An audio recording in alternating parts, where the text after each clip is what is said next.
Hello everyone, welcome to Medico वाला।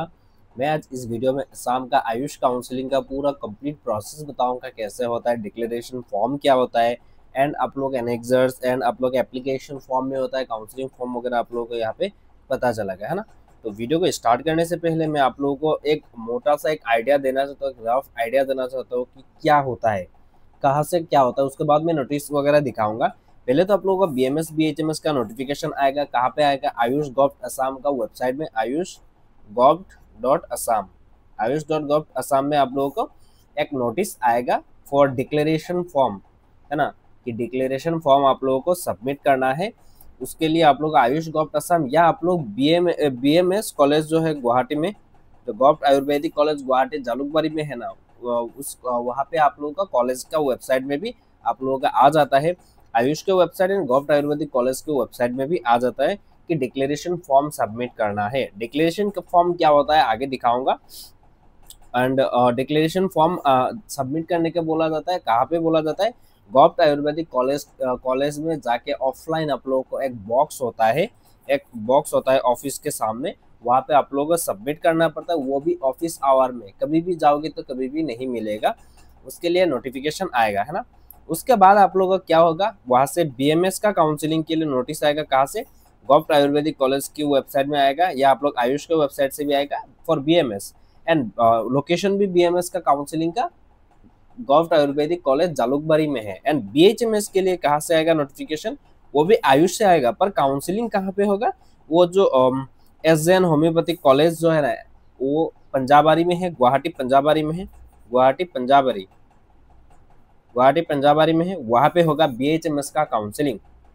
पहले आप लोग का बीएमएस बीएचएमएस का नोटिस आएगा कि डिक्लेरेशन फॉर्म सबमिट करना है आयुष के वेबसाइट में। डिक्लेरेशन फॉर्म आप लोगों को कहाँ पे सबमिट करना है? बीएमएस कॉलेज, गॉव आयुर्वेदिक कॉलेज गुवाहाटी खाना जो जालुकबारी में है, वहाँ पे आप लोग को सबमिट करना है। उसके बाद आप लोगों का काउंसलिंग नोटिस आएगा फॉर बीएमएस, एंड उसका प्लेस होगा जालुकबारी गॉव आयुर्वेदिक कॉलेज। एंड बीएचएमएस के लिए भी सेम आएगा नोटिस, आयुष के वेबसाइट में आएगा, कॉलेजेस के वेबसाइट में भी आएगा कि आप लोग पंजाबारी में आ जाइए, इतना इतना रैंक तक, इतना इतना स्कोर तक, है ना।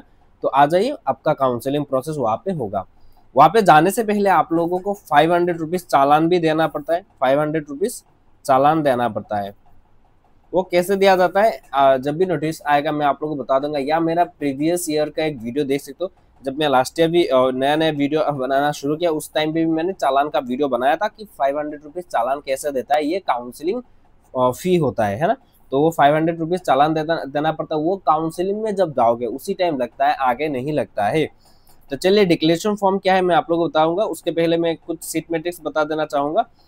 बीएमएस के लिए गवर्नमेंट आयुर्वेदिक कॉलेज जालुकबारी में कितना सीट है टोटल? स्टेट का सीट 48 है, जिसमें अनरिजर्व के लिए 20 है, ओबीसी के लिए 13 है, एंड एससी के लिए 3 है, एसटी प्लेन के लिए 5, एसटी हिल के लिए 2, and children of tea garden, x tea garden community, उनके लिए है 2, एंड पीडब्ल्यूडी के लिए 2। ऐसा लिखा गया है। पीडब्ल्यूडी वाला का सीट हॉरिजॉन्टल रिजर्वेशन होता है, एक्स्ट्रा कुछ भी रिजर्वेशन नहीं होता है, वो हॉरिजॉन्टल होता है। जो भी कैटेगरी है वही कैटेगरी से उन लोगों को सीट दिया जाता है। लाइक जनरल कैटेगरी हो या एसटी कैटेगरी का पीडब्ल्यूडी हो, तो आपको एसटी का ही सीट मिलेगा, एसटी से ही आप लोगों का 5% सीट रिजर्व मिलेगा। ईडब्ल्यूएस में कितना सीट है? 5 सीट है। बीएचएमएस के लिए टोटल कितना है? 52 सीट्स है, उसमें अनरिजर्व के लिए 21 सीट है, ओबीसी के लिए 14 सीट है, एससी के लिए आप लोगों का 4 सीट है, एंड एसटी प्लेन के लिए 5 सीट है, एसटी हिल के लिए 3 seat, and tea garden x 1 ये 3, एंड ईडब्ल्यूएस के लिए 5 सीट, है ना। तो ये हो गया। एंड यहाँ पे मेंशन भी क्या गया था ये कि ओबीसी कैंडिडेट्स को आप लोग अपना एनसीएल सबमिट करना ही पड़ेगा, वरना आप लोगों को जनरल में दिया जाएगा। एंड आप ये एप्लीकेशन फॉर्म वगैरह भी लगता है। एनीवे, ये सीट मैट्रिक्स हो गया। आगे चलते हैं। पहले तो क्या आएगा, ऐसा एक नोटिफिकेशन आएगा ऐसा कि declaration are invited from the eligible candidates of NEET UG. इस बार 25 आएगा, ये लास्ट ईयर का है। For state quota seats for admission into BMS BHMS course in gov ayurvedic college Jalukbari and SJN homoeopathy medical college and hospital Guwahati in the state of the Assam force, ऐसा आएगा। जहाँ पे एलिजिबल कौन है, एलिजिबिलिटी मेंशन है कि candidate must citizen of India, ये तो पता है, पीआरसी होना पड़ेगा, or the father, mother, or the candidate must be residing in the state of Assam continuously for not less than a period of 20 years. Number 3 क्या है, the candidates must study all classes from class 7 to class 12 in the state of Assam and must pass the qualifying examination. ये सारा चीजें provided that if a candidate studies outside Assam from 7 onwards because his or mother outside Assam as an Assam state, वो जो भी posted होते हैं वो सारा आप लोग दे सकते हो, कोई दिक्कत नहीं आएगा. गवर्नमेंट एम्प्लॉय हो तो आप लोग सेंट्रल का वो सारा हो जाएगा, ऐसा कोई दिक्कत नहीं होगा, उन लोगों को दे देंगे. And the declaration forms are available in the website Directorate of Ayush Assam, that is ये है वेबसाइट. एंड आयुर्वेदिक कॉलेज, जो आयुर्वेदिक कॉलेज का है ये है ना, गवर्नमेंट आयुर्वेदिक कॉलेज का वेबसाइट में भी बहुत सारा चीजें मिल जाएगा अपडेट. एंड उसके बाद आता है the duly filled up declaration form must be submitted to the office of the principal government Ayurvedic college on before. ऐसा कुछ टाइम दे दिया जाएगा, तो आप लोगों को उसी टाइम पे आप लोगों को क्या करना पड़ेगा, डिक्लेरेशन फॉर्म सबमिट करना पड़ेगा. डिक्लेरेशन फॉर्म क्या है, ये है एक डिक्लेरेशन फॉर्म जो लास्ट ईयर का है, इस बार आएगा 25-26 बोल के आएगा सेशन का. तो यहाँ पे क्या होगा, डिक्लेरेशन फॉर्म फॉर काउंसिलिंग है. Declaration form is to be filled by the candidates in his or her own handwriting.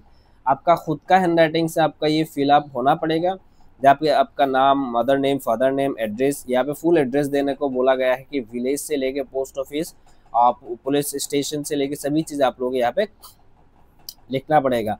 Contact, email, NEET का डिटेल्स देना होगा. उसके बाद बर्थ डेट देना होगा. क्लास 12 का डिटेल्स यहाँ पे भरना होगा. तो यहाँ पे कितना मिला कितना नहीं मिला वो सारा चीज़ें देना पड़ेगा. फिजिक्स में लाइक 100 है टोटल मार्क्स, एंड कितना 100 में मिला, लाइक 56 मिला तो डाल दीजिए. केमिस्ट्री 100 है तो आपको कितना मिला, 82 मिला, ये दे दीजिए. बायोलॉजी में कितना मिला, इंग्लिश में कितना मिला, ये दे देना है. उसके बाद फिजिक्स, केमिस्ट्री, बायो 3 सब्जेक्ट का आपका परसेंटेज देना पड़ेगा.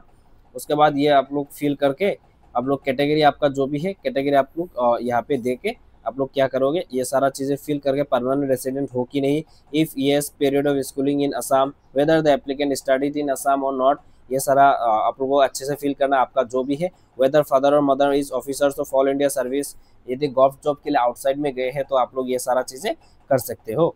उसके बाद डिक्लेरेशन बाय द पेरेंट्स बोल के यहाँ पे सिग्नेचर देना है, डेट देना है, नेम वगैरह देना है. यहाँ पे मोस्ट इंपॉर्टेंट क्या है, I declare that the above entries in the form have been filled up in my own handwriting and the entries made are correct as per my documents, and to the best of my knowledge and belief I agree that if any statement is proved to be false then the authority shall have the right to take legal action against me for submitting false information or statement.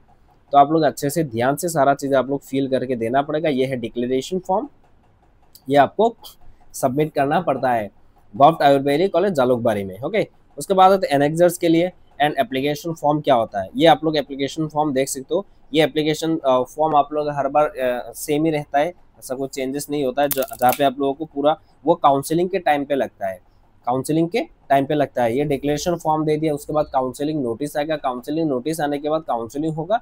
Counselling से जाने पहले आप लोग एक 500 rupees चालान देना पड़ता है. Description में मैंने वीडियो दे दिया है, वो आप लोग जाके देख सकते हो चालान कैसे दिया जाता है. वो काउंसलिंग में जाने से पहले आप लोगों को चालान दिया जाएगा. और एक बात बोलना भूल गया, आप लोग जब डिक्लेरेशन फॉर्म दोगे उसके बाद एक प्रोविजनल लिस्ट निकलेगा, प्रोविजनल एक मेरिट लिस्ट निकलेगा, जहाँ पे जो भी कैंडिडेट्स डिक्लेरेशन फॉर्म सबमिट किए थे उस लिस्ट में सबका नाम होगा. वो काउंसलिंग नोटिस से पहले है ना, एक प्रोविजनल मेरिट लिस्ट भी निकलता है. ओके, अब आता है एप्लीकेशन फॉर्म. ये होता है आप लोगों का एप्लीकेशन फॉर्म, बस मैं डेमो दिखा रहा हूँ. काउंसलिंग के टाइम पे वैसे भी गाइड किया जाएगा. यहाँ पे आप लोगों को फ़ोन नंबर वगैरह देना पड़ेगा, और जो भी एड्रेस वगैरह है, आइडेंटिफिकेशन, यहाँ पे BMS लेना है, BHMS लेना है, ये सारा चीज़ आपको देना पड़ेगा. अभी तो फिलहाल BHMS के लिए कॉलेज ये नौगांव एंड जोरहाट तो अवेलेबल है नहीं, सिर्फ गुवाहाटी अवेलेबल है ना. एंड डिक्लेरेशन बाय पेरेंट और गार्जियन, ये आप लोग क्या कर पाओगे, लोकल जो भी स्कूल है आपका गवर्नमेंट स्कूल, आप लोग हाई स्कूल का भी हाई स्कूल का प्रिंसिपल सर से भी आप लोग वो जाके ले सकते हो, ऐसा कोई दिक्कत नहीं होगा. ये डिक्लेरेशन बाय पेरेंट्स और गार्जियन वाला एनेक्सर. उसके बाद आता है ये 20 ईयर्स वाला PRC वाला, रेसिडेंसी वाला आपका लगेगा. उसके बाद आएगा और एक एनेक्सर 2 जो study in Assam bye candidate, जितने भी स्कूल में पास किए हो, जितने भी स्कूल में किए हो आप लोग, उतना ही ये फॉर्म लगेगा. आप लोग क्या करोगे, वो प्रिंट आउट करके निकाल के साइन वगैरह लेके आ जाना. उसके बाद एनेक्सर 3 क्या है, OBC MOBC के लिए जो नॉन क्रीमी लेयर है उनके लिए है. Certificate for caste of the candidate belong to SC category, SC category का ये एनेक्सर्स है। ये तो आपको को ये सारा चीज़ आप लोगों को डीसी ऑफिस में जाओगे तो आप लोगों को मिल जाएगा, है ना। यदि आप लोग ओबीसी कैटेगरी के स्टूडेंट हो तो आप लोग को ओबीसी का कुछ चेयरमैन वगैरह का भी साइन लगता है, तो आप लोग डीसी ऑफिस में चले जाओ, सिग्नेचर वगैरह डीसी और एसडीओ यहाँ पे आप लोग को अच्छे से मिल जाएगा। ये देखो identifying authority and sub divisional officer और ये सारा चीज़ आपको मिल जाएगा। एनेक्सर 5 क्या है, certificate caste for belong to ST SC annexures. उसके बाद ये टीजीएल एक्सटीजीएल कम्युनिटी के स्टूडेंट के लिए है। ये हो गया आप लोगों का एनेक्सर वगैरह। आप लोगों को ये एनेक्सर्स ऑलरेडी मेरे टेलीग्राम चैनल पे पिन किया हुआ है, आप लोग वो जाके देख सकते हो। आप लोग टेलीग्राम चैनल मेरा ज्वाइन कर सकते हो, डिस्क्रिप्शन में मैंने टेलीग्राम चैनल का लिंक दे दिया है। ओके, सो आज के लिए इतना ही। जब भी अपडेट वगैरह आएगा तो मेरे चैनल पे आप लोग अपडेट मिल जाएगा, सो टेंशन नहीं लेने का। तो तब तक के लिए bye bye, see you soon.